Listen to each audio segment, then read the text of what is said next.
You've heard epic stories of adventure and battle from your friends. Maybe you've watched some Critical Role and you've seen the hype build over this incredible game where your imagination is the limit. And now it's finally happened. You've been asked to join a Dungeons and Dragons group. You're so excited, and maybe you've had some amazing character ideas floating around in your head, and you're ready to put them down on paper right this second. But there's something else we need to talk about first.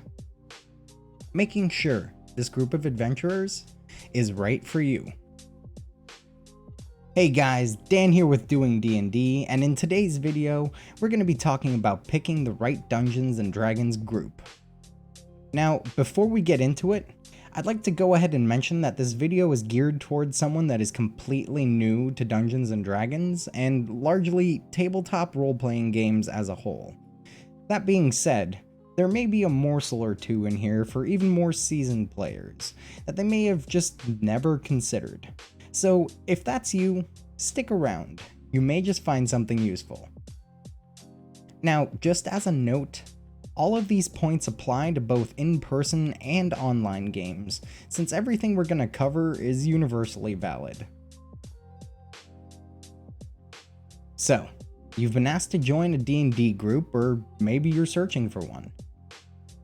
We're going to be covering exactly what points of consideration you should actively ask about before agreeing to join a group.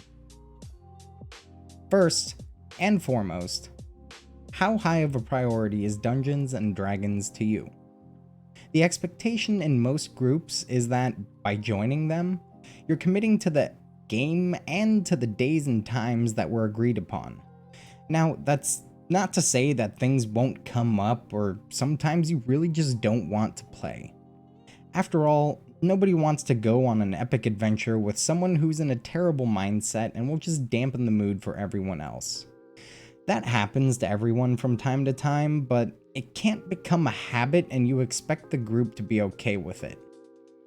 If you're going to be that kind of person that doesn't show up to every other game, odds are you're going to be asked to leave. Unless you have a game or group that is conducive to that, but those are really rare. Now, remember, this game is an outlet and an escape for a lot of people.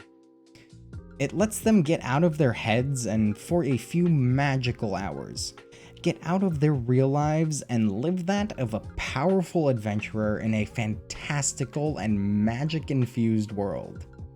People really look forward to D&D, and having the game get cancelled or postponed regularly due to the same person repeatedly not showing up, well, that's just gonna sour relations and, frankly, ruin your own enjoyment of the game in the long run. So make sure you can prioritize D&D before you even think about anything else. Next, you need to find out what days the game will be played on and at what time you're expected to be there. Additionally, ask how long the sessions are expected to run. Some sessions will obviously run longer or shorter depending on what's going on in the game and how the group feels about running over or cutting it short. But it's important to know the average expected session length. Obviously, if your schedule prevents you from being there, the sessions are too long or short for your liking, or there are other things that you prefer to do on those days at those times over D&D, this group isn't going to be for you. Okay, so you've determined you can commit to a group and the schedule works perfectly for you. The next step is finding out what type of game you can expect to play. Is it a Sherlock Holmes-esque intrigue campaign with lots of investigation, interrogation, and dialogue between characters? Are you going to be playing the first Diablo on tabletop in a dungeon dive or dungeon grind style game? Is it a super open sandbox world, much like Red Dead, Elder Scrolls, or Grand Theft Auto, where there's so much to be discovered beyond the horizons? Is it going to be a very linear campaign where you're expected to follow a certain path, or is it open-ended and your party's encouraged to just do what they want to do when they want to do it?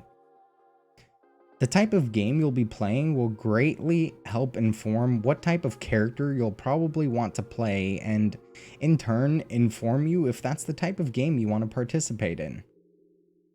Also, you need to know if the whole party is starting at the same time, for example, the first session, or if you're being dropped in mid-adventure. Player character relationships matter and are usually forged by fire or trial and tribulation, all manner of events that catalyze how the different player characters interact with each other. You need to establish if and how your character knows and perceives the rest of the members. Are you friends? Family? Total strangers? Former business associates, perhaps? These are all things that can help determine what your character's relationship with and perception of the party as a whole is. Now, remember, not every game is for everyone, and that's okay. Fourth, you have to find out how the adventure is going to be run. There are so many different ways to run an adventure, and you need to know what to expect before diving in. Is this an adventure that's going to be story-oriented, where the story sits at the forefront and combat won't be particularly challenging? Is it a heavily combat-focused campaign, where you go from combat to combat encounter with very little dialogue and roleplay in between? Conversely, is there a heavy emphasis on roleplay and the bonds and relationships your characters create with each other and non-player characters alike? Part of this is also how difficult can you expect the adventure to be? Is it a really chill, laid-back beer and pretzels type game? Or is it going to be challenging and gritty and always making your character fear for their life? Is it an adventure that's literally designed to push player characters to their absolute limits and maybe even kill them outright, such as the Dungeon of the Mad Mage? Or is it designed to let players feel like their characters are literal gods amongst mere mortals, such as in Skyrim, Diablo 3, or World of Warcraft's Legion and Battle for Azeroth expansions? Going hand in hand with that, what type of leveling system will be used? Are you using milestone leveling, where you level up as certain key plot points are reached? Or are you doing experience-based leveling, where everything you do and kill grants experience and you level up based on experience point thresholds? These will all indicate how you can expect to play and behave in the game, so it's a very important point of consideration. Again, not every game is for everyone, so give it some real thought. Next, we need to find out what type of dungeon master, or DM, your prospective dungeon master is. Do they emphasize rules as written, word for word how they're written in the source material? Or do they look at them and understand how they were intended, also known as rules as intended? There's a lot of room for creativity and interpretation with many things in 5th edition, so knowing how your DM will react to creativity, or as I and Blizzard like to call it, clever use of game mechanics, is a very important point of consideration. This will help set an expectation for you and help inform how you can expect to play the game and, for example, use certain spells beyond exactly how they are described in the source material. Is this going to be a DM versus the player situation, where they're literally out to get you?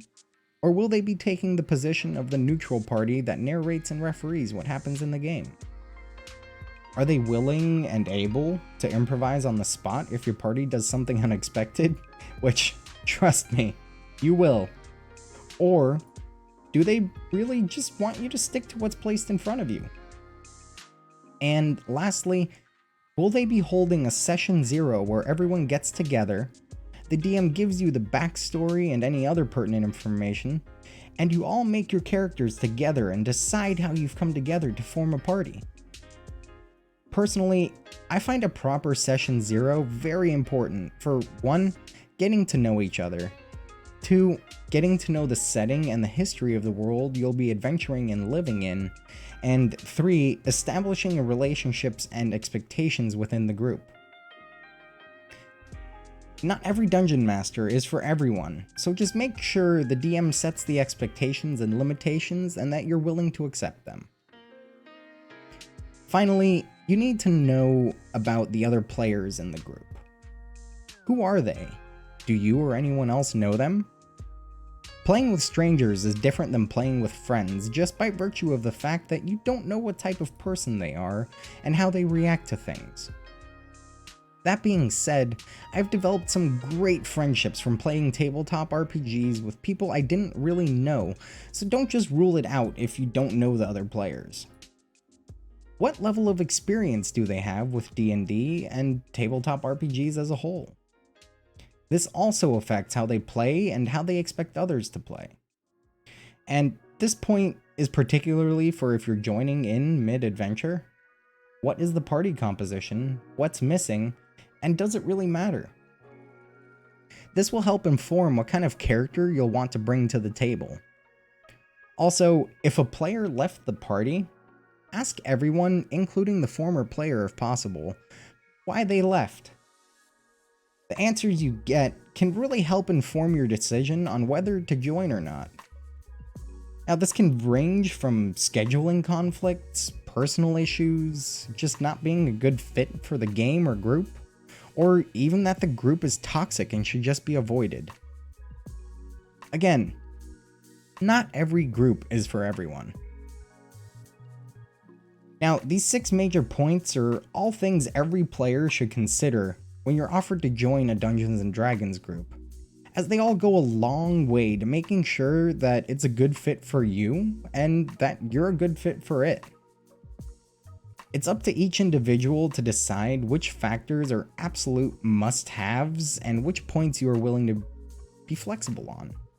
Dungeons & Dragons is one of the absolute best games I have ever played, and it can be for you too. You just have to make sure that you're getting involved with the right group and in the right campaign, because there are so many to choose from that all offer very different experiences. But that's a subject for another video. On that note, thanks for hanging out and watching this video. If you liked it and found it useful, do me a favor, pretty please. Hit the like button, subscribe, and turn that bell on for notifications to make sure you don't miss the next one. It also helps out a lot with the algorithm and helps us get discovered and to grow as a community and a channel. Also, I stream on Twitch and Mixer every Monday for Dungeons & Dragons and Wednesday for Delta Green at 7 PM Eastern Time. I'm also live usually every other weekend for D&D, a different game, but that's schedule dependent, so days and times vary. To stay up to date with that, check me out on Facebook and Twitter to know when I expect to go live.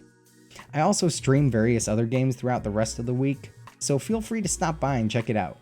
Lastly, I also have a Discord with a bunch of cool people in it, where we talk, game, and post memes, so feel free to stop by there as well. Links for my stream, Discord, and social media are in the description below to make it nice and easy for y'all. Anyway, I'm Dan with Doing D&D, and I hope to see you on the next video. Until then, keep it classy, stay cool, stay healthy, and stay happy. Now, go forth and D&D!